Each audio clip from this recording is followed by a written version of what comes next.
ఎంగేజ్మెంట్‌లో part 2 అనమాట. ఇంక అమ్మాయికి, అబ్బాయికి కొత్త బట్టలు పెట్టిన తర్వాత ఇట్లా పూలు, పండ్లు తీసుకొస్తారు గదా! అవన్నీ ఒక్కొక్కరితోని పెట్టిపిస్తారు. ఇద్దరికీ సేమ్ అట్లా అయిపోయిన తర్వాత దండలు మార్చుకొని రింగ్ పెట్టుకునే సెరమనీ ఉంటది. అండ్ మేమిద్దరం ముందు మీట్ అవ్వలేదు కాబట్టి ఎగ్జాక్ట్‌లీ ఈ మూమెంట్‌లో ఫస్ట్ టైమ్ తన పక్కన నిలబడడం తనకు గూడా అంతే. అందుకే ఫేస్‌లో అంత యాంగ్జైటీ, భయం, ఆ ప్రెషర్ అంతా గూడా ఫేస్‌లో కనిపిస్తుంది. సో, మీరెవరన్నా ప్లాన్ చేసుకుంటే ముందే మీట్ అయ్యి మాట్లాడుకొని కొంచెం టైమ్ స్పెండ్ చేయండి. సో దట్ ఫొటోస్‌లలో ఇట్లా ఆడ్‌గా కొంచెం స్ట్రేంజ్‌గా రాకుండా మంచిగొస్తాయి.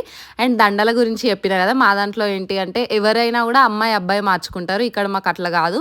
అట్లా దండలు మార్చుకుంటే పెళ్లయిపోయినట్టే అనేది ఉంటదంట. అందుకని జెప్పేసి నా సిబ్లింగ్స్ ఎవరైతే ఉన్నారో తనకి, తన సిబ్లింగ్స్ ఎవరైతే ఉన్నారో నాకు అట్లా ఇద్దరితో దండలు మార్పిచ్చిర్రు. అందుకని జెప్పేసి నాకిక్కడ అన్నయ్య, వదిన అండ్ తనకి మా తమ్ముడితో ఏపిచ్చిరనమాట. అండ్ మాకైతే ఈ దండలు చాలా నచ్చినాయి. సో, దండలు సెలెక్ట్ జేసుకోవడంలో గూడా కాస్ట్యూమ్ చాలా ఇంపార్టెంట్ ఉంటది.